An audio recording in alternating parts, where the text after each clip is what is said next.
Hello, hello, bonjour la famille, bonjour le monde et bienvenue à cette séquence consacrée aux minutes de Dédi. Comme je le dis toujours, avant toute chose, merci de vous abonner, de liker, mais aussi et surtout de partager, de faire savoir ce qui se passe sur le continent africain au reste du monde.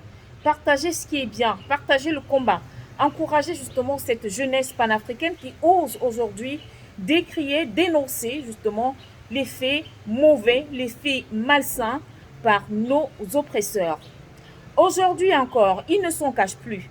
Hier, par le passé justement, ils utilisaient des stratégies surnoises pour justement nous avoir. Ils nous montaient les uns contre les autres pour voir le peuple africain disparaître de l'humanité. Que nenni, ça n'a pas marché.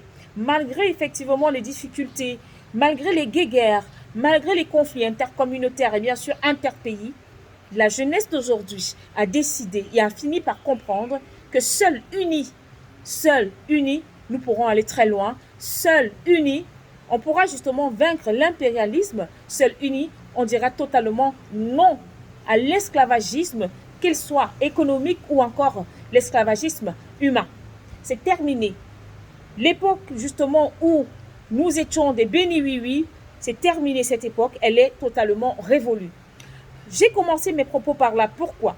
Parce que jusqu'à aujourd'hui, il y a certains blancs, certains chefs d'État, en l'occurrence celui de la France, j'ai nommé M. Emmanuel Macron, qui semble ne pas avoir compris qu'il y a aujourd'hui une jeunesse panafricaine, une jeunesse qui opte pour la bonne révolution, pas la révolution négative, la révolution qui doit ouvrir les yeux au reste des peuples africains, une révolution qui va permettre également aussi à l'Afrique de vivre enfin de ses ressources minières et d'exploiter enfin, comme cela se doit, ses ressources humaines.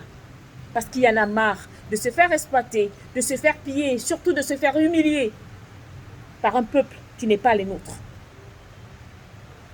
Comment comprendre que malgré tout ce qui se passe du côté du Niger, malgré la trahison de nos pères de la CEDEAO, jusque-là, il y a eu un soutien en face.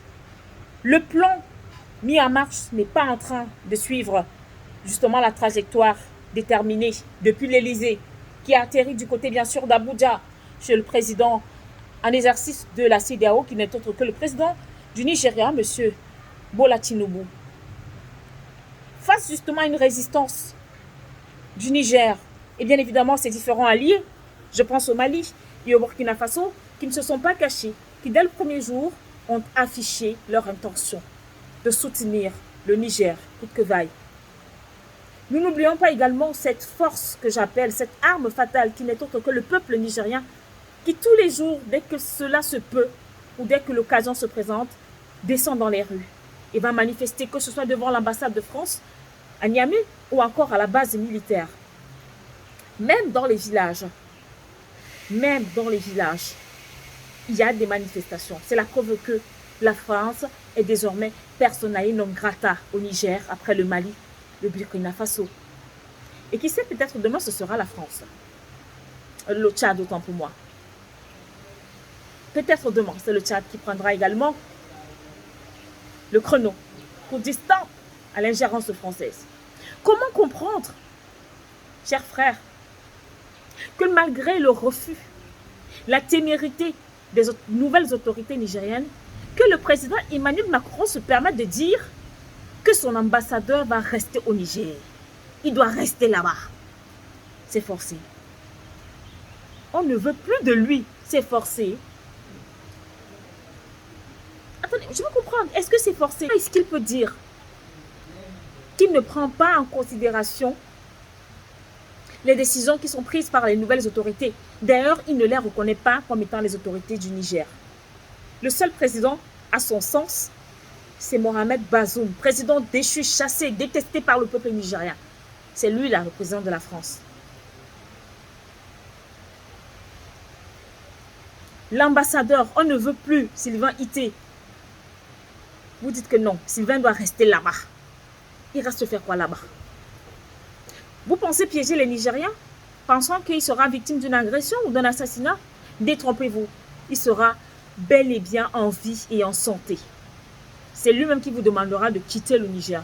Parce que tellement il sera mal à l'aise, lésé, abandonné à lui-même, qu'il va vous supplier de le laisser rentrer. C'est quoi? C'est le service militaire? Ou alors, enlevez-le, allez le mettre là-bas, dans votre base militaire, pour sa sécurité. Et le moment où vous allez décider de quitter les lieux, vous partez avec lui. Aussi simple que ça.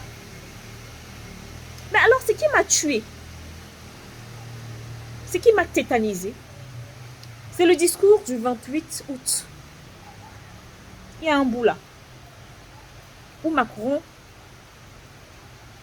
menace que tous ceux qui vont suivre la CEDEAO doivent savoir qu'ils sont en danger. Danger de quoi? Danger de quoi? Parce que la CEDEAO a dit vouloir se rencontrer avec les nouvelles autorités dans un endroit neutre pour essayer de trouver le juste milieu. Donc aujourd'hui, c'est que tous ceux qui vont suivre la CEDEAO seront en danger. Et Macron avoue que c'est à cause des militaires, l'incapacité des militaires que le terrorisme, des militaires locaux, c'est-à-dire maliens, burkinabés et nigériens, que le terrorisme va aussi grandissant. Il oublie que la France a fait 10 ans dans le Sahel. Il oublie que il y a des informations pour besoin encore de vérification, disent quand même que il y a certains Français qui ont été interceptés quelque part là-bas dans le nord du Mali. Et ces Français faisaient quoi? C'était des formateurs, des rebelles, des djihadistes, des terroristes. Je dis bien, c'est encore à vérifier. Mais vous savez qu'il n'y a pas de fumée sans feu. Donc, si ce genre d'informations commence à fuiter, allez donc savoir.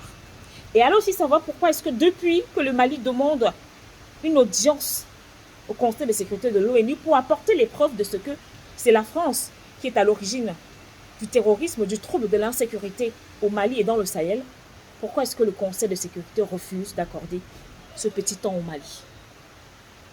La patrie ou la mort, nous vaincrons.